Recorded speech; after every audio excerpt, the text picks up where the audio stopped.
యాక్చువల్గా మన మీటింగ్కి చాలామంది పిలవగానే రారు. ఈ బిజినెస్ ఏందో తెలియక చాలామందికి డౌట్లు ఉంటాయి. కానీ మీరు వచ్చిరంటే ఎన్నో కాడ వెస్టేజ్లో మీకు రాసి పెట్టిందని అర్థం. ఇందాక మాట్లాడిగా మా అప్లైన్కు దండాలు 3 తరాలాగా రుణపడి ఉంటా అని చెప్పి వీళ్ళందరూ ఒకప్పుడు అప్లైన్ పొట్టు తిట్టుకున్న వాళ్ళు అన్నాడు. ఇలా మీరు ఎట్లా తిట్టుకొని వచ్చారు అట్లా. ఓకేనా? ఒక్క 10 నిమిషాలు టైం ఇస్తారా సార్? ఇస్తారా? Thank you. అది ఇస్తానని కూడా ఓకే అన్నది. కాబట్టి నాకు యాక్చువల్గా మాట్లాడొద్దు అనిపించింది. కాకపోతే ఇందాక ఒక సారు మా ఇక్కడ కూర్చున్న సార్ ఒక ఆయన వచ్చి, సార్ మా ఫ్రెండ్స్ వచ్చారు దీన్ని నమ్ముతలేరు అని అన్నాడు. ఇంతమంది వచ్చినాక నమ్ముతలేరు అని అంటే ఇంకా అది వేరే రకంగా ఉంటుంది. కాబట్టి కొంచెం దాని గురించి చెప్పి నేను క్లోజ్ చేస్తాను. సార్ నా పేరు సైదులు, మాది హైదరాబాద్ దగ్గరలో రంగారెడ్డి జిల్లా మంచాల మండలం ఆరుట్ల నా ఊరు. నేను ఫార్మా కంపెనీలో సేల్స్ రిప్రజెంటేటివ్ నా కెరీర్ మొదలుపెట్టిన. 4,500 నా మొదటి జీతం 2010లో. 2020లో నా ఐఎస్ శాలరీ 50,000. వెస్టేజ్ గురించి అర్థం చేసుకొని నా ఫ్రెండ్ దీంట్లో స్టార్టింగ్లో చెప్పినప్పుడు వినలేదు, కానీ ఒక 4 months నన్ను ఫాలో అప్ చేసిన తర్వాత ఒక మీటింగ్కి వెళ్ళి చాలా మంది లెక్క నేను కూడా 4 నెలలు ఏం చెప్పినట్టే మస్తు వస్తాయి ఇట్లాంటివి బొచ్చరు చూసినాం నేను అని చెప్పేది. ఆ మీటింగ్కి వెళ్ళిన తర్వాత అన్నింట్లలో ఫేక్ ఉంటాయి, జెన్యూన్ ఉంటాయి. ప్రతి దాంట్లో మంచి ఉంటుంది. అట్లా శవం దగ్గర సంతాప సభలు కూర్చున్నాడు, కూర్చోకపోతే ఏదో ఒకటి మాట్లాడవచ్చు కదా. ఎవరైనా చచ్చిపోయి రాయింది ఏం కదా, మాట్లాడవచ్చు కదా. అందరు మాట్లాడుతున్నారు, నేను ఒక్కరిని మాట్లాడుకుంటే ఏందనుకుంటే రాయింది. అందరికి వస్తే ఇంకొక్కరు రావు. Are you ready? ఇట్లుండ్రు.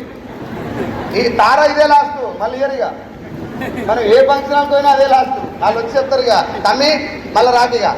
ఇప్పుడు ఒకవేళ వచ్చినా ఇప్పుడు లంచ్ అయితే నెక్స్ట్ 2 లక్ష డబల్. ఎందుకంటే మాట్లాడుతారు కదా ఇక్కడ, నా జీవితం మారిపోయింది ఇదో లాక్కలేరు. నువ్వు 2-3 తీసుకుంటే నాకు లక్ష ఎంత ఇస్తారో, నాకు 4 అంటారు వాళ్ళు పెద్దాను. కాబట్టి వచ్చినాం కాబట్టి ఒక్కసారి ఇదేంటో తెలుసుకోండి. ఇప్పటిదాకా దాదాపు కొన్ని లక్షల మందికి, నాకు తెలిసి ఒక 60-70 లక్షల మందికి మాట్లాడుంటారు ఎంఎస్ఆర్ గారు. టీం అందరూ కూడా మీటింగ్లు పెట్టుంటాం. ఏ ఒక్క మీటింగ్లో కూడా సార్ మీరందరూ మాతో జాయిన్ అవ్వండి, వెస్టేజ్ బిజినెస్ చేయండి అని అడగట్లేదు. ఈ బిజినెస్ ఏంటో తెలుసుకోండి. కానీ 100లో 95 మంది తెలుసుకోవడానికి కూడా ఇష్టపడతలేరు. మీరు వచ్చారు కాబట్టి మీరు లక్కీ అని నేను అంటున్నా. లక్కీయా కాదా? లక్కీ అని చెప్పి ఉత్త కూర్చుంటే కాకుండా కొంచెం రెస్పాండ్ అయితే చెప్పింది అర్థమవుతుంది. Are you ready? ఉత్త కూర్చోవద్దంటే దంపట్లు కొట్టాలనా? సరే ఓకే. సో నేను మీటింగ్కి వెళ్ళిన తర్వాత ఒక 15 నిమిషాల క్లాస్ నా మైండ్ సెట్ మార్చేసింది సార్. ఏం జరిగింది అనేది మీకు ఒక 10 నిమిషాలు చెప్తా. రెడీయా సార్? డైరెక్ట్ సెల్లింగ్ అనేది ఫేకా జెన్యూనా అనేటటువంటి డౌట్ తోటి చాలా మంది వచ్చారా లేదా? ఇక్కడ చెప్పే పైసలు కూడా నిజమా కాదా అని డౌట్ వస్తా లేదా? ఎందుకు? వీళ్ళందరూ ఎవరైనా 5,000 10,000 చెప్పారు అనుకో నమ్మకం కుదురుతుంది. లక్షలు చెప్తే డౌట్ వస్తుంది. అవునా కదా? ఇప్పుడు ఇదే హాల్లా రేవంత్ రెడ్డి సారు ఒక పథకం పెట్టిండమ్మా, ఆధార్ కార్డు ఇచ్చి అప్లై చేసుకోరి, నెలకు 1,500 పడతాయి అకౌంట్లో అంటే జనాలు వచ్చి అప్లై చేస్తారా లేదా? ఒకరి మీద ఒకటి పడి అప్లై చేస్తారు. ఒక్కని ఆధార్ కార్డు తీసుకోపోయినాడు, ఇంటికి పోయి వాళ్ళందరూ తీసుకొని వస్తాడు, నాకు తీసుకోలే అని చెప్పి. చేస్తారో? అదే ఆధార్ కార్డు ఇస్తే సంవత్సరం కష్టపడితే నిజాయితీగా ధర్మబద్ధమైన మార్గంలో నీకు పైసలు వస్తాయి, అది కూడా లక్ష వస్తాయి అంటే ఫేక్. అన్ని ఫేక్. ఇప్పుడు నేనేం చెప్తున్నా అది ఫేకా జెన్యూనా ముందు ఇంతే కదా తెలిసేది. సార్ ఫేక్ ఉన్నాయా లేవా బయట? అందరు మాట్లాడాలి. ఫేక్ ఉన్నాయా లేవా? ఫేక్ ఎప్పుడు వస్తుంది? ఒరిజినల్ లేకుండా ఫేక్ వస్తుందా? ఒరిజినల్ ఉంటేనే ఫేక్ తయారవుతుందా? 500 నోటు దొంగ నోటు వస్తుందా? 600 నోటు కూడా వస్తుందా? 600 నోటు దొంగ నోటు తీస్తే అని ఏమనాలి? యానంత దరిద్రుడు ఉన్నాడు భూమి మీద. 500 నోటు దొంగ నోటు తయారు చేస్తే ఒక 5-6 నెలలు టైం పడుతుంది. ఏది డూప్లికేటు ఏది ఒరిజినల్ తెలుసుకుంటాను. 600 నోటు ప్రింట్ కాకముందే కొడతారని. ఏసారు అంటే ఒరిజినల్ ఉంటే మాత్రమే డూప్లికేట్ తయారవుతుంది. డైరెక్ట్ సెల్లింగ్ లో ఫేక్ కంపెనీలు ఉన్నాయంటే ఒరిజినల్ సిస్టమ్ ఏదో ఉంటుందా ఉండకుండా ఉంటుందా? మనకు తెలియదు. మనకేమెరక మూతులు కాలినాయి, చేతులు కాలినాయి, ఈ నేతలు చేయి పెట్టినాయి, ఆని లేపినాయి, ఇన్ని కట్టినాయి, అన్ని కట్టినాయి, ఈజీ మనీ కోసం దుంకులాడినాయి. ఇవన్నీ తెలిసి ఎప్పుడో చిన్నప్పుడో సందుల కుక్క గడిచిందని ఆ సందుకే ఓటం పని చేసినాం మనం. ఏమైందంటే అది కుక్కల సందు. ఒరే కుక్క చచ్చిపోయింది, ఆ కుక్క దాని కుక్కలు పొంది మీద పడ్డారంటే లేలే దాని పిల్లకుండా ఉండొచ్చాడా. అందుకే మీటింగ్లు పెట్టి తక్కువ టికెట్ పెట్టి 40-50 రూపాయలకు ఒకసారి రండి సార్, కూర్చోండి, ఇదేంటో తెలుసుకోండి అని ప్రాధాయపడుతున్నాం చాలా మంది మేము. డాక్టర్లు, లాయర్లు, ఇంజనీర్లు, టీచర్లు, మంచి మంచి పొజిషన్ ఉన్న వాళ్ళు కూడా ఈ మీటింగ్కి వచ్చిన తర్వాత సార్ మీరు చెప్పింది కరెక్టే, నిజంగానే మందిని ముంచే కంపెనీలు ఎక్కువ ఉన్నాయి కాబట్టి నిజాయితీగా ఉన్నటువంటి సిస్టమ్ కూడా జనాలు బిలీవ్ చేయట్లేదు అంటున్నారు.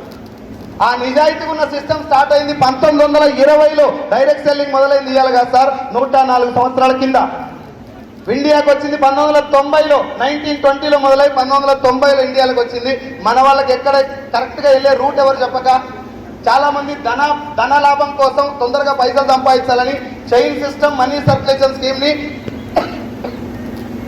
ఎక్కువగా ప్రోత్సహించి పైసలు కట్టియాలి, పైసలు కట్టిస్తే ఎక్కువ డబ్బులు వస్తాయని ఒకే ఒక లైన్ తోటి ఎక్కువగా మోసం చేసే కంపెనీలు రావటం వల్ల గవర్నమెంట్ కూడా దీని మీద ఫోకస్ చేసి అసలు జెన్యూన్ ఏది ఫేక్ ఏది జనాలకు చెప్పకపోతే, ఒరిజినల్ దానికి ఒక గైడ్ లైన్స్ ఇవ్వకపోతే, దీన్ని కనుక మనం కట్టడి చేయకపోతే జనాలు ఎక్కువగా మోసపోయే ఛాన్స్ ఉంటుందని నేను మీకు డేట్ కూడా చెప్తున్నా సార్. మీరు ఎవరన్నా ఎంత పెద్ద పొజిషన్లో ఉండని ఈ డేట్ రాసి పెట్టుకొని క్రాస్ చెక్ చేసుకోండి. నా డేట్ చెప్పేది ఏంటంటే సెప్టెంబర్ 9వ తారీఖు.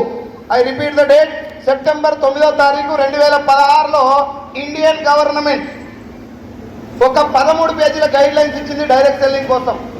అది మీ ఫోన్లో దొరుకుతుంది. మీటింగ్ అయిపోయిన తర్వాత direct selling guidelines of India అని కొట్టి సెర్చ్ చేసుకోండి. సార్ గవర్నమెంట్ గైడ్ లైన్స్ అంటే మార్గదర్శకాలు. మార్గదర్శకాలు అంటే ఇలా చెయ్యండి అని చెప్పినట్టు.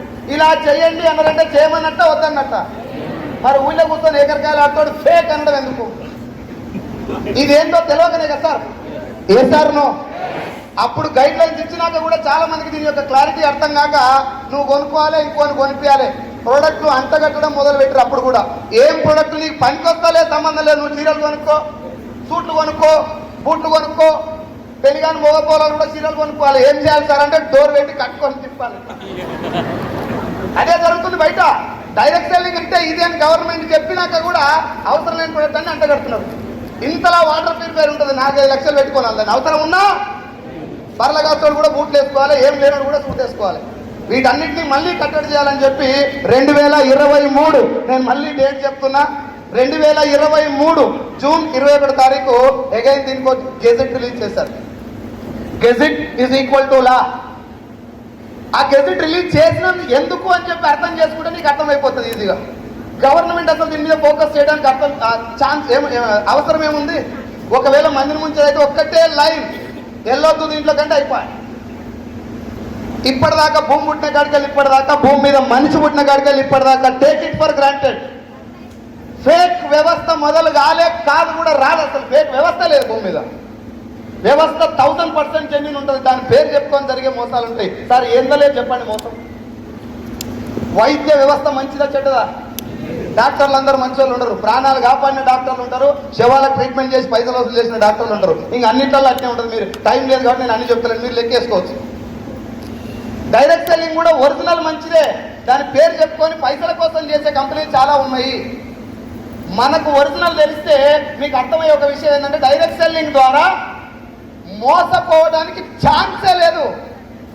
మోసం చేసేది మోసపోవడానికి ఛాన్సే లేదని నీకు అర్థమైన తర్వాత ఈ బిజినెస్ మీద కొంచెం పాజిటివ్ లైన్ వస్తుంది. ఎందుకు సార్ అట్లా లేదు అంటే అసలు గవర్నమెంట్ దీన్ని చట్టం ఏం చేసింది తెలుసా సార్? ఇప్పటిదాకా మనం వాడే ప్రొడక్ట్ ఉన్నాయి కదా ఇంట్లో, సబ్బు, సర్పు, షాంపూ, పేస్ట్, హెయిర్ ఆయిల్, ఇవన్నీ ఇంపార్టెంటే కదా. చచ్చిపోయినాక వాడాల్సినటువంటి ప్రొడక్ట్లు ఇవి. వీటి గురించి మనకు ఎవరు చెప్పాలి? వచ్చి వాడినోళ్ళ, వాసన కూడా చూడనోళ్ళ, వాడినోడు చెప్పాలి. ఇప్పుడు టీవీలు ఎవరు చెప్తారు మనకు? సెలబ్రిటీస్ వాడినోళ్ళ, వాడనోళ్ళ. వాళ్ళు వాడనోళ్ళు మనకి ఇట్లా చూపిస్తే తెచ్చుకొని వాడతారు. వాళ్ళు చూపిడితే వాడుతురు అని చెప్పి కంపెనీ ఓనర్స్ కూడా ఏమర్థమైపోయిందంటే ఏ జనాల క్వాలిటీతో సంబంధం లేదు. అమితాబ్ బచ్చన్ చేతిలో పెడితే అగరబత్తి కూడా అమ్ముకోవచ్చు. ఇప్పుడు నేను ఎక్కువ టెన్షన్ పడి అనవసరం క్వాలిటీ ప్రోడక్ట్ తెచ్చే బదులు ఖర్చు పెట్టుకొని ధమాకంతా ఖరాబ్ చేసుకునే బదులు అమితాబ్ బచ్చన్ మ్యాగీ నూడిల్స్ ఇట్లా చెప్తానికి ఎన్ని పైసలు తీసుకున్నాడో చూస్తుందా? సమంత 2 డోర్ బద్దలు పట్టి మూతకాడ మైక్ పెట్టి మీ టూత్ పేస్ట్ లో ఉప్పు ఉందా అంటానికి ఎన్ని పైసలు తీసుకుంటో చూడాలి. అడ్వర్టైజ్మెంట్ మీద కొన్ని 100 కోట్ల రూపాయలు ఖర్చు పెడితే మట్టి కూడా అమ్ముకోవచ్చు అని వాళ్ళకి అర్థమైపోయి బంద్ అయిపోయిన మ్యాగీ నూడిల్స్ కూడా ఇప్పుడు తినబెడుతారు జనాలతో. ఏసార్ నో ఒక్క మ్యాగీ నూడిల్సే బంద్ అయిందా? ఫేర్ అండ్ లవ్లీలో పందికో ఉందని చెప్పి బంద్ చేసి ఇప్పుడు ఉందా లేదా? ఫేర్ అండ్ లవ్లీ బంద్ అయింది, గ్లో అండ్ లవ్లీ నడుస్తుంది. డవ్ షాంపూ బంద్ అయింది, నడుస్తుంది. కిట్ క్యాట్ బంద్ అయింది, నడుస్తుంది. కిండర్ జాయ్ బంద్ అయింది, నడుస్తుంది. Johnson and Johnson baby powder బంద్ అయింది, నడుస్తుంది. ట్రెస్మీ షాంపూ బంద్ అయింది, నడుస్తుంది. ఈ బంద్ అయిపోయిన ప్రొడక్ట్లన్నీ వాస్తవమా కాదా మీరు గూగుల్లోకి వెళ్ళి సెర్చ్ చేయండి. ఒక్క దాంట్లో ఫేక్ కనపడ you can ask me. Each and every product మీరు చెక్ చేయండి. కొన్ని వందలాది శానిటరీ నాప్కిన్స్ వల్ల క్యాన్సర్ వస్తుందని చెప్పి అన్ని దేశాలు బంద్ చేస్తే మన దగ్గర కుప్పలు అమ్ముడు పోతాయి శానిటరీ నాప్కిన్స్. లేడీస్ దాని గురించి తెలుసుకోవడానికి కూడా ఇష్టపడే షాప్కి వెళ్ళినప్పుడు జెంట్స్ ఉంటే ప్యాడ్ కొనుక్కోరు, లేడీ వచ్చిందాక ఆగి సిగ్గుపడితే కొనుక్కొని వస్తారు. కాబట్టి అలా ఏం కలిపినా పోతుంది. ఎట్లా పోతున్నాయి సార్ ఇంత ఈజీగా ప్రొడక్ట్ ఎట్లా అమ్మగలుగుతారు, మేము ఇంతగానో కూర్చోబెట్టి ఎక్స్ప్లెయిన్ చేస్తేనే కొంటలేరు, అట్లా ఎట్లా కొంటారు బయట అంటే జస్ట్ టీవీలలో పెద్ద సెలబ్రిటీ అడ్వర్టైజ్మెంట్ ఇస్తే కొంటారు. నాకు ఒక మాట చెప్పండి సార్, కొన్ని వందల మీటింగ్లలో అడిగినా మళ్ళీ మిమ్మల్ని అడుగుతున్న సేమ్ క్వశ్చన్, సంతూర్ సోప్ మంచిదా మేడ్ మిక్స్ మంచిదా? గట్టిగా ఇంకొకసారి మీ సౌండ్ ఇది కానే కాదు, ఒరిజినల్ ఫైనల్. ఎక్కడన్నా సంతూర్ సౌండ్ వినబడదా మీకు? వినవల్లే. మీ ఇంట్లో ఏముంది ఇప్పుడు? నేను మొత్తుకునేది అదే. అంటే మేడ్ మిక్స్ వాడాలి అని మీరు చెప్పారు, మంచిదని అదే చెప్పారు కానీ వాడలేదు. మంచిదని తెలిసినా వాడకపోవడానికి కారణం ఏంటంటే టీవీలో చెప్పారు దాని గురించి. ఎక్కువ చెప్తారంటే డౌట్ రావాలి మనకు. నేను ఇప్పుడు మీ దగ్గరకు వచ్చి స్టేజ్ మీద సార్ నేను మంచోన్ని అంటే నమ్మొచ్చు, తప్పులేదు. అమ్మ తోడు సార్ నన్ను నమ్ము నేను చాలా మంచోని అంటే డౌట్ రావాలి. కొడుకెవరిలో ముంచి వచ్చి అందుకే బట్లాడుతున్నారు. ఏ సార్ నో? కొబ్బరి నీళ్ళు తాగితే బాగుంటుందా, థమ్స్అప్ తాగితే బాగుంటుందా? 100% కొబ్బరి నీళ్ళు డౌటే లేదు. కానీ ఏం తాగుతారు? థమ్స్అప్ తాగితే ఏమవుతుంది? ఆరోగ్యం ఖరాబ్ అయితే ఏడికిపోతారు? హాస్పిటల్కి పోయినాక ఏం తాగుతారు? ఫుల్ క్లారిటీగా ఉన్నారు మీరు. అంటే జీవితం సంకనాకపోతుంది కోటి తాగలే, సంకనాకపోయినాక ఇంకోటి తాగలే, దావకాలు పడుతుంది కోటి తాగాలి, అలాగే బయట పడుతుంది ఇంకోటి తాగాలి. ఏ సార్ నో? ఒక్కటి కాదు సార్ నేను చెప్పింది. కోల్గేట్ క్లోజప్ పళ్ళు ఊసిపోయిందాక వాడతారు, ఊసిపోయే ముందర డాబర్ వాడతారు. అవునా కదా? పారాషూట్ తెలుసా? కొబ్బరి నూనె తెలుసా తెలియదా? ఏ సార్ నో? ఫంక్షన్ హాల్ అని ఇంటే రెండోసారి ఇవ్వాలని అవుతారు. ఖచ్చితంగా పారాషూట్ డబ్బా మొత్తం తిప్పి చూడండి, ఎక్కడన్నా మీకు హెయిర్ ఆయిల్ అని రాసిందేమో చెక్ చేసుకోండి, ఉంటుందా? ఇవాళ వెళ్ళి చూడండి. చాలా మందికి ఇప్పుడు నేను చెప్పినా కూడా తెలియదు. పారాషూట్ కోకోనట్ ఆయిల్ అంటే కొబ్బరి నూనె, నెత్తి నూనె కాదు. మనోళ్ళు ఎడబెడతారు దాన్ని, మాట్లాడాలి అందరూ. ఇంకొకసారి అన్నం లేపన జర నైట్ డ్యూటీ పోయినట్టు పాపం. సార్ ఎలా పెడతారు? ఇంకొకసారి నెత్తికి పెట్టి పొద్దుగాల దూతారు కదా, గంట సేపు టైం తీసుకొని ఈర్పెన పెట్టి ఈడ్చి ఆ ఈడ్చినప్పుడల్లా ఇంత బూరుమిఠాయి ఊసిపోతుంది. ఊసిపోయిందన కాలసందులో పెట్టి జర దొడ్డుగా తీసుకుపోయి కవర్లో పెట్టి కూడేస్తారు దాన్ని. వేస్తారులో ఆ కవర్లో పెట్టి కూడేసినప్పుడు కవర్ జర దొడ్డ అవుతుంది కదా, ఎంటికలు పెరిగి దొడ్డ అయిపోతే లోపల అనిపిస్తుంది ఎంత పెద్ద కింద వస్తుంది. ఈ గ్యాప్లో గల్లీలోకి వస్తాడు కాక సిక్కెంటికలకు ఉపిరి పొగలే. నా వాయిస్ అట్లనే ఉంది కదా? అప్పుడప్పుడు పార్ట్ టైం చేస్తున్నా. ఎంటికల కాడికి పోయి అది ఇస్తారు కదా మూట డబ్బా, అది ఇచ్చి ఆయన ఎంటికలు చూస్తున్నాడు ఆ బండి ఆయన. మనోళ్ళేమో ఎంత పెద్ద గిన్నె వస్తుందో, ఇది వస్తే బాగుండు. ఆయన ఒక గిలాస్ ఇస్తాడు, గుడ్డ గిలాస్ ఇస్తే మురుసుకుంటా ఇంట్లోకి పోయి రేపు పొద్దుగాల ఛాయ పోసుకొని తాగుతారు కదా మెట్ల మీద కూర్చొని, ఇది నా ఎంటికల గిలాస్, ఇట్స్ మై ఓన్ గిలాస. ఎవరన్నా పుసుకున్నల్లా పోసుకుంటే ఇట్లా కూడా అంటుండదు, నా దగ్గర అది నా గిలాస, నా ఎంటికలకు వచ్చిన గిలాస్ అన్న వేడు తప్పుతారు. ఈ గ్యాప్లా ఆ నూనె వాడితే నా ఎంటికలు ఊసిపోయారని మర్చిపోతారు. ఊసిపోయిన ఎంటికలకు వచ్చిన గిలాసులు చూసి ముడుస్తారు. పారాషూట్ నూనె టీవీలలో వచ్చింది కాబట్టి ఊసిపోయిన నూనెని పరిణామం చేయరు. నూనె మంచిదే అక్క, నాకు ఏం రోగం పుట్టిందో నాకు పడతలేదు అంటారు. అవునా కదా? అదే నూనె డబ్బా సైజులు గాడి ఇచ్చింది అనుకో, అంటే నేను ఇచ్చిన అనుకో, 2 ఎంటికలు ఊసుకొని వైట్ పేపర్ మీద వండబెట్టి ఫోటో తీస్తారు. అన్న నాకున్నదే కొత్తిమీర కట్ట, నీ ఆయిల్ వాడితే నా ఉన్న కాడి కూసిపోయేస్తే అంటారు. Yes or no? అంటే అడ్వర్టైజ్మెంట్లో వస్తే అందులో ఏమున్నా కాంప్రమైజ్ అవుతారని చెప్తున్నా. ఓవరాల్ కన్క్లూజన్ అది, మీరు నవ్వుతుంది కాదు.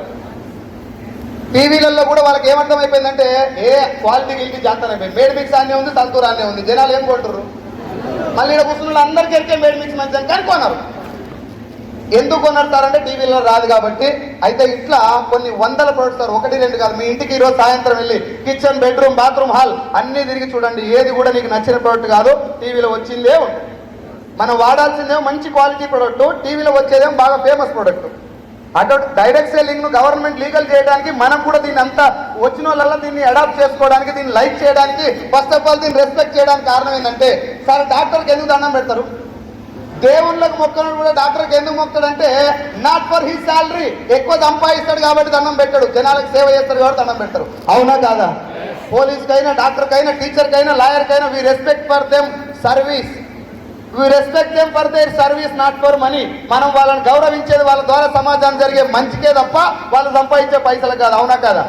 డైరెక్ట్ సెల్లింగ్ కూడా మీరు నేను రెస్పెక్ట్ చేయాల్సింది దేనికంటే, బీబీ మేడం 3,78,000 వచ్చినాయి, వాళ్ళందరూ లక్ష వచ్చినాయి, ఇక్కడ కూర్చున్న అందరూ పైసలు వస్తున్నాయి కాబట్టి మాత్రమే రెస్పెక్ట్ చేయాలని కాదు. దీనివల్ల సమాజానికి జరిగే గొప్ప ఉపకారం ఒకటి ఉంది, దానికోసం దీన్ని రెస్పెక్ట్ చేయాలి. ఆ ఉపకారం ఏంటిదంటే, 1 minute ప్లీజ్ ప్లీజ్ ప్లీజ్. ఆ ఉపకారం ఏంటిదంటే, సార్ మనం వాడాల్సిన ప్రొడక్ట్ గురించి ఎవరు చెప్పాలి? ఎవరు చెప్పాలి అన్న? కళ్ళు ఎంతమంది అవుతారు? నిజాయితీగా చేయెత్తాలి. నేను ఎవరికి ఓపియా కానీ ఉత్తగాడు ఓపియా చేయిందా? సరే, కళ్ళు 4-5 రోజుల నుంచి ఎంక్వైరీ చేస్తారా లేదా ఏడం మంచిగా పోస్తారని? ఎవరిని ఎంక్వైరీ చేస్తారు? తాగేటోళ్ళనా గౌన్లో అయినా? తాగేటోని ఎంక్వైరీ. ఒక్క పూట తాగితే కోడవతలు పోతుంది ఎమ్మటే కళ్ళు. దాన్ని 4 రోజులు ఎంక్వైరీ చేస్తారు, ఏడ మంచిగా పోస్తారు, ఎంత దాగి చెప్తుంది, గుడాలు ఏడ దొరుకుతాయి, ఎన్ని గంటలకు పోవాలి. వేసారునో చచ్చిపోయినాక వాడాలి. వంట నూనె ఎప్పుడన్నా సెలెక్ట్ చేస్తారా? ఎవరినన్నా అడుగుతారా? పేస్ట్ ఎప్పుడన్నా అడుగుతారా? డైరెక్ట్ సెల్లింగ్ లో మన అదృష్టం ఏంటంటే, ఎక్కడ ఏ ప్రొడక్ట్ మార్కెటింగ్ చేయరు సార్. నేను వాడాలి. కంపెనీ ఓనర్ చెప్తున్నాడు, సార్ నేను ఒక 450 ప్రోడక్ట్ తయారు చేసిన, వెస్టీజ్ లో 450 ప్రోడక్ట్ నేను తయారు చేసిన. ఈ 450 ప్రోడక్ట్లో మీకు నచ్చిన ప్రోడక్ట్ ఒక ఐడి తీసుకోవడం ఎట్లా? ఫ్రీగా పైసలు కట్టాలా? ఫ్రీగా ఐడి తీసుకోండి, మీకు నచ్చిన 4 ప్రోడక్ట్ కొనుక్కోండి. ఇంట్లో వాడేటి ఉన్నాయి, వ్యవసాయానికి ఉన్నాయి, హెల్త్ సప్లిమెంట్ ఉన్నాయి, బ్యూటీ కేర్ ఉన్నాయి. బయట కొనేది ఏదైతే ఉందో అదే ఇక్కడ మీకు కావాల్సిన ప్రోడక్ట్ మీ డబ్బుతోటి కొనుక్కోండి. 2 కొంటరా 3 కొంటరా మీ ఇష్టం. ఇంటికి తీసుకెళ్ళి ఏం చేయాలి? 3 ఫీట్ల గుంత తీయాలి. ఫస్ట్ గుంత తీసి అందులో పెట్టి కప్పెట్టి బతుకమ్మ మాడాలి. మరి మాట్లాడాలి కదా ఇంత మొత్తుకున్నప్పుడు. ఏం చెయ్యాలి? నేను వాడాలి. నేను ఎందుకు వాడాలి? అప్లైన్ పైసలు వస్తాయి కాబట్టి వాడాలి. అప్లైన్ పీవీలు ఆడైతే కాబట్టి వాడాలి. అవునా? నీకు ప్రొడక్ట్ ఎలా ఉందో తెలవాలంటే ముందు వాడాలి. నీకు వాడిన తర్వాత నచ్చొచ్చు, ఒకవేళ నచ్చకపోతే రిటర్న్ తెచ్చి అని సంపేనికంగా రాసిస్తున్నాడు. ఒంటికి రుద్దుకుంటే సబ్బు అరిగిపోతే అట్నే ఉంటుందా? అరిగిపోయే సబ్బు మీద కూడా రుద్దుకున్నాక రిటర్న్ తెచ్చేయమని రాసిచ్చే ఏకైక ఇండస్ట్రీ భూమి మీద డైరెక్ట్ సెల్లింగ్. 9 దేశాల్లో ఉంది వెస్టీజ్. ఎన్ని? 9 దేశాల్లో ఉంది వెస్టీజ్. 9 దేశాల్లో వాతావరణం ఒక రకంగా ఉంటుందా? 9 దేశాల జనాల చర్మం ఒక రకంగా ఉంటుందా? 9 దేశాలలో జనాల ధమాక్ ఒక రకంగా ఉంటుందా? ఇంట్లో పెళ్ళం మొగనికే ఒక్క సబ్బు నచ్చదు. మరి ఇన్ని ఛాలెంజెస్ మధ్యన గౌతమ్ బాలి సార్ ఢిల్లీ నడిబొట్టులో కూర్చొని 9 దేశాలకు పోయే ప్రొడక్ట్ మీద కాకా నువ్వు రుద్దుకో, నీకు నచ్చపోతే నాకు తెచ్చి అని రాసేయాలంటే గుండె నిండా దమ్ము ఉండాలి. దానికంటే ముందు ప్రొడక్ట్ లో క్వాలిటీ ఉండాలి. ఏసారును ఒకటే లైన్ తెలంగాణ భాషలో చెప్పాలంటే ఒకటే లైన్. డైరెక్ట్ సెల్లింగ్ అంటే ఏంటంటే, అన్నా నేను సబ్బు తయారు చేసిన, కొనుక్కొని రుద్దుకొని చూడు, బాగా లేకపోతే నాకు ఇచ్చేసే, జై హింద్ జనగణమన జై శ్రీరామ్, నీకు నాకు సంబంధం లేదు. ఒకవేళ నీకు బాగుందా, 7 సంవత్సరాల నుంచి నాకు ఉన్నటువంటి గ్యాస్ ట్రబుల్ పోయింది వెస్టీజ్ నూనె వాడితే. Cooking oil, rice bran oil 7 years నుంచి ఉన్న గ్యాస్ ట్రబుల్ పోయిందంటే నాకు జరిగింది ఏంది? మంచా చెడా? అట్లా నీకు వచ్చినటువంటి రిజల్ట్ గురించి, నాకు వచ్చిన రిజల్ట్ గురించి మీకు చెప్తున్నా అంటే, నాకు జరిగిన మంచి గురించి మీకు చెప్తున్నా అంటే, మంచిని చేరవేసినట్ట, మార్కెటింగ్ చేసినట్ట. ఆ మంచిని చేరవేసినప్పుడు మీలో ఎవరో నా మాట వినో, లేకపోతే ఆయిల్ గురించి నచ్చో వాడతారా లేదా? మీరు వాడటం వల్ల కంపెనీ సేల్ పెరుగుతా తగ్గుతుందా? కంపెనీ సేల్ పెరగడానికి కారణం నేను కాబట్టి ఇప్పుడు మహేష్ బాబుకి పుణ్యానికి ఇచ్చే పైసలు నాకు ఇవ్వచ్చా లేదా? ఏ సార్ నో అదే డైరెక్ట్ సేల్. బాగుందా లేదా? బాగాలేదా? ఒక్కటే లైన్, నేను వాడుకోవాలి, నాకు నచ్చపోతే రిటర్న్ చేయాలి, బాగుంటే నా దోస్తులకు చెప్పాలి. బాగుంటే ఈ మీటింగ్ వచ్చిన మీరు కొత్తోళ్ళు, నేను వచ్చినప్పుడు నేను ఎవరు ఫస్ట్ టైం వచ్చిన వాళ్ళు తలకాయ నుండి అనుమానంతో వస్తారా, పూర్తి నమ్మకంతో వస్తారా? అనుమానంతో వచ్చినప్పుడు ప్రొడక్ట్ ఎట్లా వాడతారు? అనుమానంతో నమ్మకంతో. అనుమానంతో వాడేటోళ్ళు కూడా ప్రొడక్ట్ నచ్చాలంటే ఎట్లుండాలి కాక? అది కంపెనీ దగ్గర ఉన్న రిస్క్. గౌతమ్ బాలి సార్ తొడగొట్టి చెప్తాడు, గట్టిగా తొడగొట్టాడు, కానీ నేను చెప్తున్నా బాలకృష్ణ స్టైల్లో, నువ్వు వాడు, నచ్చపోతే నాకు తెచ్చి, బాగుంటే నీ దోస్తులకు చెప్పు. బాగుంటే మా సీన్ సార్ నాకు బిజినెస్ చెప్పినాడు, ఆయిల్ క్యాన్ ఇచ్చేవాడు అంటే, అరే నా ఆయిల్ వాడుకోరా, నీకు నచ్చపోతే నా ముఖమే చూపెట్టా అన్నాడు. నేనేమనుకున్నా అంటే, నాకు కావాల్సిందే సగం దాకా బజ్జీలు వేసుకొని బాగలేదని చెప్తే షీన్ కానీ బాగా తప్పుతా, నాకు ఏమి నోడు పడ్డాడు నా ఇంట. ఇట్లా అనుమానంతో వచ్చిన నాకు 15 రోజులు కుకింగ్ ఆయిల్ వాడుకుంటే 7 సంవత్సరాల ప్రాబ్లం పోయింది సార్. జరిగింది మంచా చెడా? ఆ జరిగిన మంచిని వేరే వాళ్ళకి చెప్తే పైసలు వస్తున్నాయి అంటే చేయొచ్చా లేదా? ఏ సార్ నో? ఈడ ఫేక్ ఏముంది? నువ్వేమన్నా పైసలు పెట్టినావా? ఈడ ఇంకోటితో పైసలు పెట్టిస్తున్నావా? నువ్వు వాడంది ఏమన్నా జనాలు చెప్పమన్నారా? గుట్కా గిట్ట తినబెట్టమన్నారా? అభిమల్ గుట్కా అభిమల్ ఇలా ఇచ్చి పలుకులలో కేసరి. ఒరే గుట్కా తింటే పలుకులు ఎక్కడదా స్వామి? ఉలుకు పలుకు లేకుండా గుడ్డు పెడతారు జనాలు. చచ్చిపోతారని తెలిసినా గుట్కా తినబెట్టినోడు హీరో ఎట్లా అయిందో, నాకు 7 సంవత్సరాలు ఉన్న ప్రాబ్లం తగ్గించినటువంటి ఒక వండర్ఫుల్ అమృతం లాంటి నూనె మీకు చెప్తే నేనెందుకు హీరో గాను? మనమే కదా రియల్ హీరోస్. అందుకే డైరెక్ట్ సెల్లింగ్ గొప్పదని చెప్పేది ఆ రీజన్ గురించే. నేను వాడిన ప్రొడక్టే మీకు చెప్పాలా. ఇక్కడ పైసలు కట్టేయలేదు, ఇంకొంత పైసలు కట్టించేయలేదు, నువ్వు మునిగేయలేదు, ఇంకొని ముంచేయలేదు. కానీ వెస్టీజ్లో డబ్బులు రావటం అంత ఈజీ కాదు. ఇప్పుడు మన వాళ్ళకి ఏం కావాలంటే ఇట్లా పిండి వేసినాం అనుకో, జొన్న పిండి వేస్తే రొట్టె కాలి పప్పుకు తోడు కలుపుకొని రావాలి బయటికి. మన వనపర్తిలో ఒక స్కీమ్ జరిగింది, ఉన్నారో ఏమో ఇక్కడ మహానుభావులుగా, WWAKE, దాని పేరు వేట్. 1000 రూపాయలు కడితే త్రిబల్ అని చెప్పారంట. 1000 వేసిరు, 3000 పడ్డాయి. 10,000 వేసిరు, 30,000 పడ్డాయి. లచ్ చేసిండు, పీకినాయి. చప్పట్లు కొడుతురు. సూపర్. Be careful sir. నేను నవ్వుకుంటూ చెప్తున్నాను, మీకు చాలా సీరియస్ చెప్తున్నా. Direct selling is the future of India. భారతదేశం యొక్క భవిష్యత్తు నెట్వర్క్ మార్కెటింగ్. మీకు తెలియదు. చట్టం చదువుకో, చట్టం తీసి చదువుకోండి, గైడ్ లైన్ చదువుకోండి, గవర్నమెంట్ దీన్ని ఎందుకు లీగల్ చేసిందో తెలుసుకోండి. ఒక్క డాక్టర్ మోసం చేసిండు, ఆపరేషన్ ఫెయిల్ అయిందంటే దవాఖాన కూడా బంద్ చేస్తావా? ఏ sir no? Be careful about the fraud companies. నేనే చెప్తున్నా, మా టీం తరఫున, ఎంఎస్ఆర్ అసోసియేషన్ తరఫున గొంతు పగిలిపోయేటట్టు 2 సంవత్సరాల నుంచి మొత్తుకుంటా నేను. Be careful about fraud companies. పైసలు పుణ్యానికి రావద్దు కూడా. ఒక 6 సంవత్సరాలు మాతో జర్నీ చేయండి. వెస్టీజ్ అంటే ఏందో తెలుసుకోండి, ఇంట్లో ప్రోడక్ట్ వాడుకోండి, ఆరోగ్యం కాపాడుకోండి. మీకు బాగుందనిపిస్తే 10 మందికి ఆరోగ్యాన్ని ఇవ్వండి, పైసలు సంపాదించుకో చచ్చిపోయిందాక. నువ్వు ఒకవేళ పుట్టుక్కు అన్నావు అనుకో, నువ్వు పుట్టుక్కు అన్నావు అని చెప్పి గౌతమ్ బాలిసార్ నీ నామినీ అకౌంట్లో నీ ఇన్కమ్ వేస్తున్నాడు. ఒకవేళ నీ నామిని నీ మీద ప్రేమ ఎక్కువ నీ వెనకనే వచ్చిందనుకో, మీ ఆమెనో మీ ఆయనో నీ కొడుకు కూతురు బతుకున్న రోజులు వస్తుంది. ఇంతకంటే పవర్ఫుల్ ఇండస్ట్రీ భూమి మీద ఉంటుంది అమ్మచ్చా.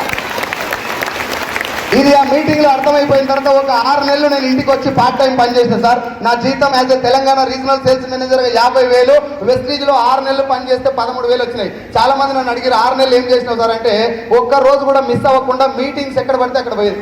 అప్పుడు ఇంతమంది లేదు సార్. ఎంఎస్ఆర్ గారు వలసలిపురంలో మీటింగ్ పెట్టేది. నేను ఆ జాబ్లో ఉన్నటువంటి టైంను ఉపయోగించుకొని 30-40 మీటింగ్లు అటెండ్ అయ్యాను నేను. సార్ బిజినెస్ మీకు ముందే అర్థమైంది కదా, మళ్ళీ మీటింగ్తో పని ఏంటంటే బిజినెస్ బాగానే ఉంది, మన తలకాయ నిండా డౌట్లు ఉన్నాయి. ఏమో బీబీ మేడం గిట్లా ధనరేఖ పొడుగుందేమో, నక్కన్ గిట్ట దొక్కిందేమో, ఆమెకు రాసి పెట్టి ఉందేమో. రాతలు పూతలు ఉంటాయి మచ్చా. దేవుడు ఒకవేళ రాస్తే 2 డేట్ రాస్తాడు, ఒకటి మ్యానుఫ్యాక్చరింగ్ డేటు, 2 ఎక్స్పైరీ డేట్, మధ్యలో ఇవ్వని దాడే రాసుకోవాలి. ఏ సార్ నో? ఇవన్నీ నాకు వచ్చినాయి కాదు మచ్చా. ఇప్పుడు నా తర్వాత లాస్ట్ మాట్లాడేటువంటి మా గురువు గారు ఎంఎస్ఆర్ గారు చెప్పిన మాటలు ఇవన్నీ. నేను ఆ రోజు నిలబడటానికి 13,000 వచ్చినప్పుడు 50,000 ఉద్యోగాన్ని నేను రిజైన్ చేసి, సార్ ఏం జరిగినా నేను చూసుకుంటా, మీరైతే ఉద్యోగాన్ని రిజైన్ చేస్తే మనకి కొన్ని 100 మందికి న్యాయం చేస్తాను ఎంఎస్ఆర్ గారు చెప్తే, 2,40,000 తీసుకునే ఒక లీడర్, గెలిచిన లీడర్ ఆ మాట చెప్తే వినొచ్చా లేదా? దోస్తుగాలు ఏమన్నా వద్దురా రే, మోసపోతావురా, ఆగమవుతావురా. ఎట్లా ఆగమవుతారో చెప్పరా తెలియదు కానీ మోసపోతావు. మా సార్ ఏమో ఎట్లా బాగుపడతారో నాకు చెప్పాడు, వీడు ఎట్లా మోసపోతావు అని చెప్తున్నాడు కానీ పోతావని చెప్తున్నాడు. ఎవరు మాట వినాలి? గెలిచిన వాళ్ళ మాట వినాలా? నువ్వు గెలవాలంటే నేను నిన్న 13,000 అప్పుడు జాబ్ రిజైన్ చేసిన.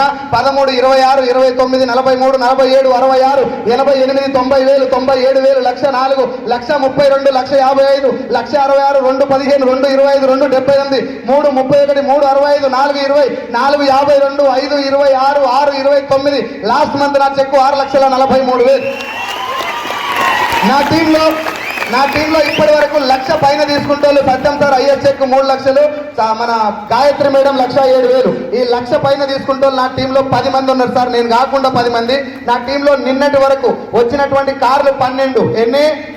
12 కార్లు వచ్చినాయి. నా కారుతో కలుపుకొని 9వ తారీఖు ఉగాది పండుగ, ఉగాది తెల్లారి 15 కార్లకు ఒక్క కారు తక్కువ ఉన్నా నేను వెస్టీజ్ బంద్ చేస్తా అని చెప్పి 5-6 నెలల నుంచి ప్రామిస్ చేసుకుంటూ వస్తున్నా. వస్తాయా రావా? వస్తాయా రావా? పవరా అన్న. నేను మళ్ళీ చెప్తున్నా, జర గట్టిగా మాట్లాడినా. నేనేమో తోపుతురు తుపాకి తొడిమి అనుకునేరు. నాకు ఇప్పటిదాకా 12 ఎక్కం రాదు అమ్మతో. బర్ల మీద కూర్చొని ఎక్కాలి నేర్చుకుని అప్పటి రాలేదు. నా దగ్గర ఉన్నటువంటి ధైర్యం ఏంటంటే వెస్టీజ్లో ఎట్లా చేస్తే పని వస్తుందో చెప్పినటువంటి మా అప్లయన్స్ మై మెంటర్ ఎంఎస్ఆర్ గారు. నేను మీకు కూడా చెప్తున్నా, ఇళ్ళ గడ్డి పోసలు వచ్చినా గడ్డపారలై పని చేస్తే మీరు నిలబడాలి. కుదురుందాక నిలబడితే వీళ్ళు ఎట్లా పోతురో చూడాలి. నా టీంలో చాలా మందిని తీసుకొచ్చిన, మంచి మంచి మేనేజర్లు, టీచర్లు, మంచి పొజిషన్లో నువ్వు తీసుకొస్తే ఏం మీటింగ్ రా ఇది ఉపరిస్తుంది, గుర్తులేదు, ఏం లేదు, వెళ్ళిపోయింది. మళ్ళీ 10వ తరగతి రోజు ఫోన్ చేసి దొడ్డేలు పెట్టి, అరే నన్ను కూడా వేసుకో, ఏంద్రా వేసుకున్నాను, నీ కింద వేసుకో, నన్ను నా కింద జాగలేదని చెప్పి. సో మీకందరు కూడా చెప్తున్నా, Vestige is going to change your fate. నా తలరాత మొత్తం మారిపోయింది సార్. ఇది నా జీవితం కాదు, చిన్న లైఫ్ నాది. ఒకానొక టైంలో ఒక 20,000 రూపాయలు కూడా లేనటువంటి ఇబ్బందుల్లో ఉన్నటువంటి పరిస్థితుల్లో వెస్టీజ్కి వచ్చి దీంట్లో ఉన్నటువంటి జస్ట్ ఒక బిజినెస్ మోడల్ అర్థం చేసుకుంటేనే డబ్బు రాలేదు సార్. వాల్యూస్ అనేటటువంటి ఒక పెద్ద పదం ఎంఎస్ఆర్ గారి దగ్గర నుంచి వచ్చినటువంటి వాల్యూస్ను తూచా తప్పకుండా స్టేజ్ల మీద గంటలు లొల్లి పెట్టేసి నేను మొత్తం వెస్టీజ్ నా గుండె నిండి ఉంది, రక్తం కోసుకుంటే కారుతుంది, ఇవన్నీ పెద్ద పెద్ద డైలాగులు చెప్పకుండా సార్ చెప్పిన మాటల్ని యాజ్ ఇట్ ఈస్గా ఇంప్లిమెంట్ చేస్తానికి ప్రయత్నం చేస్తున్నా. మొత్తం ఇంప్లిమెంట్ చేస్తున్నా నేను చెప్పలేను, కానీ 99% వరకు ప్రయత్నం చేస్తున్నా. ఆ దారిలోనే నా టీం నడిపిస్తున్నా. ఎక్కడ కూడా చిన్న క్రాస్ వెళ్లకుండా, ఈ సిస్టంలో నుంచి బయటికి వెళ్లకుండా నా టీము నేను ఒళ్ళ దగ్గర పెట్టుకొని పనిచేయడం వల్ల నాకు సక్సెస్ వచ్చిందని చెప్పేసి మనస్ఫూర్తిగా మీకు రిక్వెస్ట్ చేసుకుంటూ సెలవు తీసుకుంటున్నా. Thank you so much.